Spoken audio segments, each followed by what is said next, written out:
हरिश्चंद्रगडाकडे जाण्याचा मार्ग. आपण हरिश्चंद्रगडाकडे स्वार होत आहोत. हरिश्चंद्रगडाकडे जाण्यासाठी एक छोटीशी पाटी इथे लावलेली आहे, ती आपण बघून घेऊ.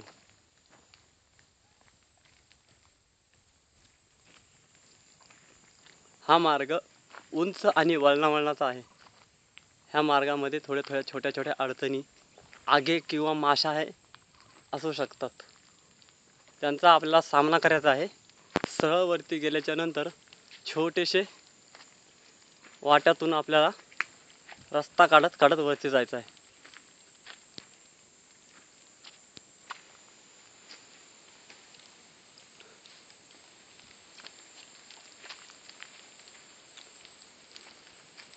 शुद्ध हवा आणि शांत वातावरण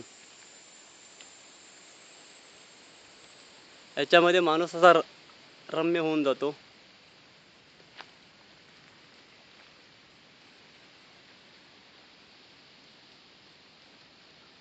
मनमोहक डोंगर रांगा, सह्याद्रीच्या पर्वताप्रमाणेच अशा पसरलेल्या ह्या डोंगर रांगा पावसाळ्यामध्ये विलक्षण क्षण आणतात.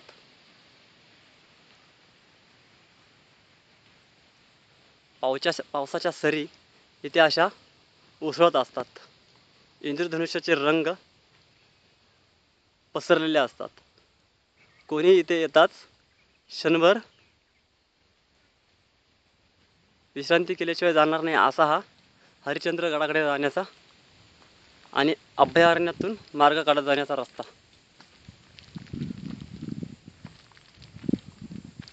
इथं पूरक अशा सुविधा नसल्या तरीही राहण्याच्या छोट्या छोट्या गरजेच्या वस्तू मिळू शकतात. हरिश्चंद्रगडाकडे जाण्याचा हा मार्ग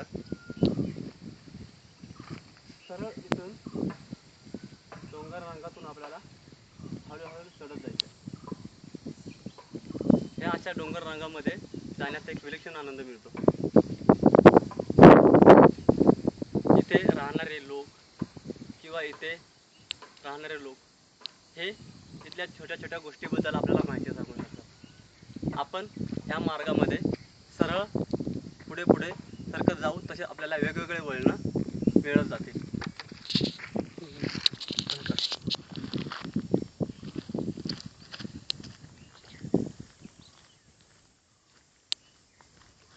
गावचे काही लोक अशी मज्जा करत सुद्धा जातात.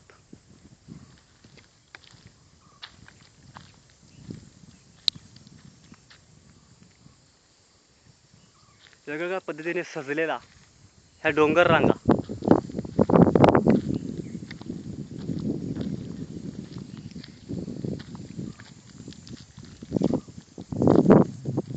पक्ष्यांचा किलबिलाट,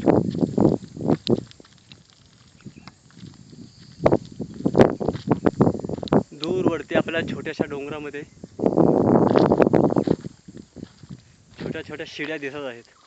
त्या शिड्याने आपल्याला वरती जसं जसं चढत जाऊ तसे तसे आपल्याला एक आनंदच मिळत जातो. भटकंतीचा हा मार्ग म्हणजे एका गावाचा विलक्षण आनंद. एक छोट्याशा गावावरती एकादशी साजरी करायची म्हणून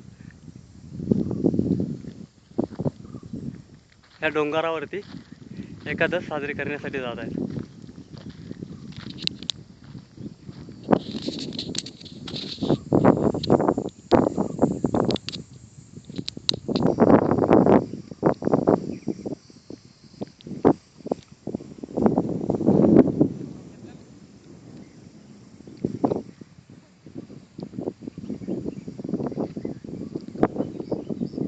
सह्याद्रीच्या गडावरती असे काही अनुभवायला मिळतात.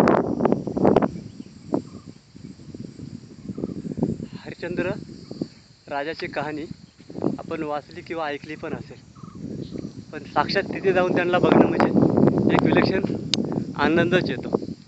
आम्ही असाच त्यांना बघण्यासाठी तिथपर्यंत चालत आहोत.